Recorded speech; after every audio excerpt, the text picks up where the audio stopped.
Iningi labaqeqeshi abathweswe iziqu zabo kwakungabadlali bamaqembu agijima ku-PSL. Umengameli weSAFA uDkt uDanny Jordaan uthi manje babheke esigabeni lapho kuzofuneka iziqu kubaqeqeshi bonke bamaqembu esigabeni esiphezulu. We will be in a position to demand coach education, and particularly at the highest level of our leagues, that they must produce the proper qualifications. Uphinde wadalula ukuthi umhlangano wakhe nongqongqoshe omusha wezemidlalo uhambe kahle njengoba bephinde babhunga ngesifiso sokuthi iNingizimu Afrika iphinde isingathe umqhudelwano wendebe yomhlaba ngonyaka 2031 uma isuka eBrazil. Is quite clued up with all aspects of South African football, and he asks that we must work together, and in 30 days' time we're going to have a further engagement.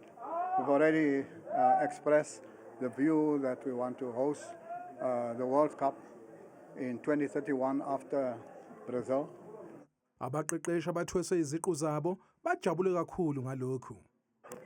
Yeah, I'm quite excited because I waited for a very long time. So I did my C license around 2015, 2016. So this at least maybe came as a bit of a relief that it's finally coming home. There is so much for one to learn, everybody knows football, everybody thinks they understand football, But this is a game that you have to take steps when you work with football. Lolu hlelo luzodlulela esifundazweni KwaZulu-Natal.